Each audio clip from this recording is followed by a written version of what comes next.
Dialogando con el padre Raúl Sánchez. Bien, las tormentas que llegan a nuestra vida. Aquellos problemas y profundas dificultades que a veces no sabemos cómo resolver o cómo manejar.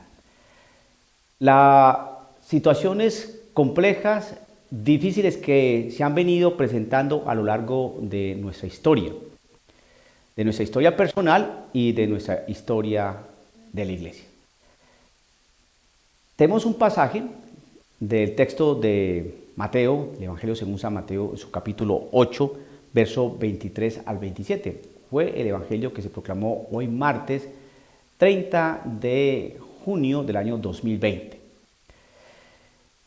Es un Evangelio bastante significativo, pero que no se debe tomar como si fuera una parábola o si fuera algo que no hubiera sucedido, sino que simplemente el escritor bíblico lo presentó de esa forma, con un dramatismo tal, para de ahí sacar una conclusión o enseñanza moral. Hoy la Sagrada Escritura se ha venido explicando de esa forma. De hecho, muchos catequistas, muchos sacerdotes, con recta intención, ni más faltaba con recta intención, han querido pues extraer de la Sagrada Escritura, ¿no?, una parte moral. Es decir, que la Sagrada Escritura se vino a convertir en muchas oportunidades como un texto netamente moralista. Leemos un pasaje de los Hechos de los Apóstoles, de las cartas de Pedro, de Juan, de las mismas realidades del Evangelio, donde Jesucristo obviamente aparece, y de ahí sacamos una enseñanza. Entonces, eso quiere decir para nuestra vida, eso quiere decir para nuestra historia, y seguramente sí, pero ¿qué es lo que sucede? Que muchas veces no se debe mirar desde una perspectiva moralista, sino porque restarle la realidad histórica del hecho. Vamos a mirar qué nos dice este pasaje, y entonces ustedes observan qué fue lo que quiso decir el escritor. No tanto la enseñanza moral que hay de fondo, que muchas veces la trae, pero otras veces no. Dice así el texto, Mateo 8, 23 al 27 en sus versos. Jesús subió a la barca y sus discípulos le siguieron. Se levantó una tormenta muy violenta en el lago, con olas que cubrían la barca, pero él dormía. Los discípulos se acercaron y lo despertaron diciendo, Señor, sálvanos, que estamos perdidos.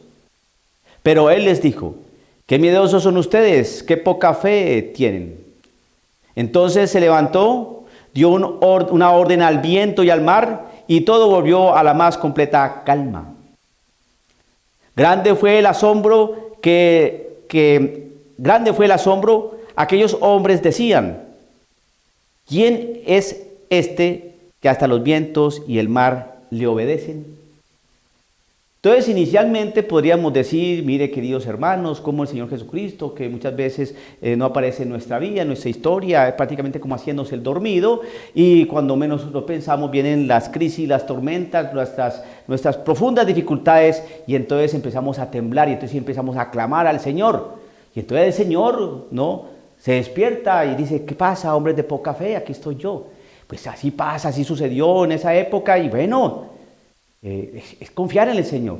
Entonces de ahí se saca la enseñanza moral, debemos confiar siempre en el Señor siempre está en nuestra vida, a veces parece ser que está dormido o que no está y nosotros dudamos y nos asustamos y entonces empezamos ya a clamar y el Señor escucha, entonces el Señor aparece. Así como hicieron los apóstoles, hagamos nosotros.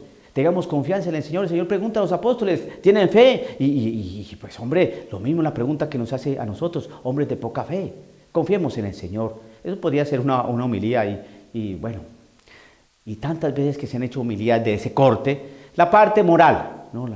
Hay que confiar en el Señor, confiemos siempre en el Señor. Bien. Creo que, y eso es válido, decir eso es válido, no está mal, no, está muy bien, porque así es, ni más faltaba. Pero ¿dónde está el quid del asunto? El quid del asunto aquí es que se levantó una tempestad. ¿Y la fe dónde estaba? La fe no está simplemente, hombre, tranquilo, yo estoy aquí con ustedes, no se preocupen, no los voy a dejar solos. No, la fe está en lo siguiente. Grande fue el asombro. Aquellos hombres decían, ¿quién es este que hasta los vientos y el mar le obedecen? ¿Quién es este? Todavía no habían podido darse cuenta que quién era ese, pues el mismo Dios. La fe está en que Cristo Jesús es Dios. La fe no está en que Jesús calma la tempestad, está siempre contigo, no te preocupes, ponle fe. No, el meollo del asunto está en que Jesucristo es el que puede cambiar, el que puede calmar las tempestades, el que puede calmar las aguas, el que puede aminar las situaciones de la naturaleza. ¿Y por qué? Porque Jesús es Dios, el dueño de la naturaleza, el creador de la naturaleza. ¿Quién es este que hasta los vientos y el mar le obedecen? Pues si los vientos y el mar le obedecen, es porque Cristo Jesús es Dios. La fe no está en que yo creo en ese hombre, oh, qué poderes tiene, oh, qué maravilloso, oh, mire cómo nos dio la tranquilidad. Él calma las tormentas de tu vida, confía en el Señor.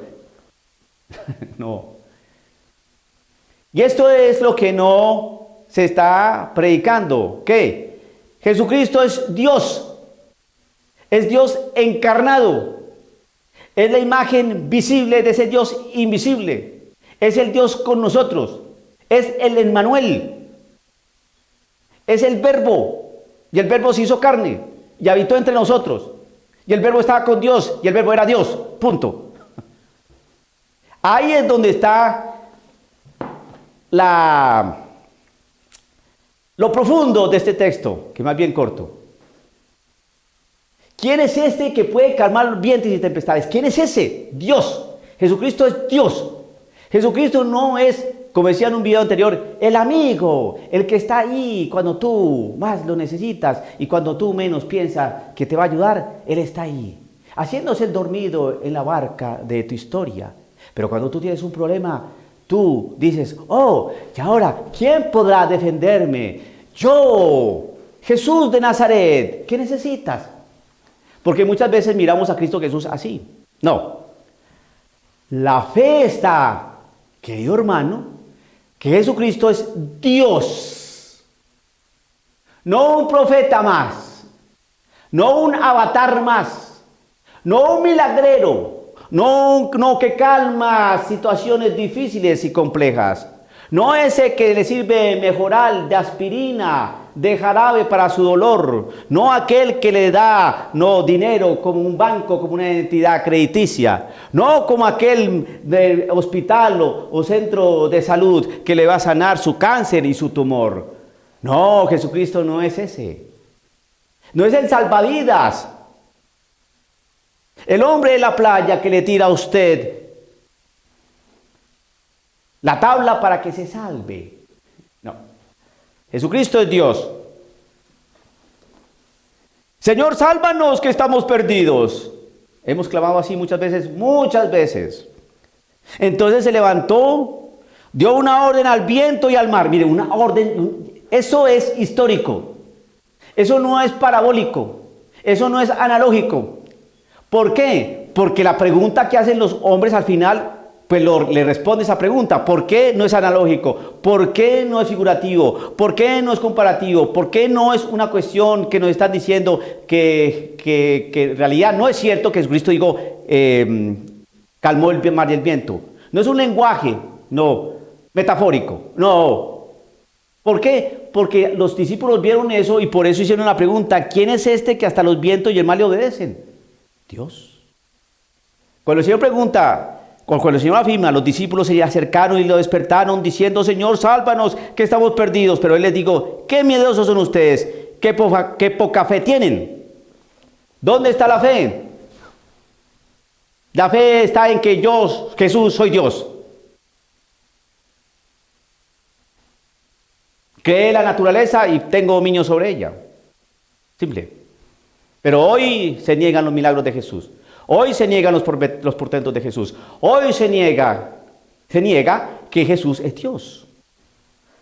Sí, es un buen personaje, un buen hombre. Caminemos con Jesús, el buen amigo, Él nos acompaña. Y a veces nos hablan de Dios como si Jesús no fuera Dios. ¿Quién es este? Que hasta el viento y el mar le obedecen. ¿Quién es? Dios. Jesús es Dios. No uno más. Es Dios. Dialogando con el padre Raúl Sánchez.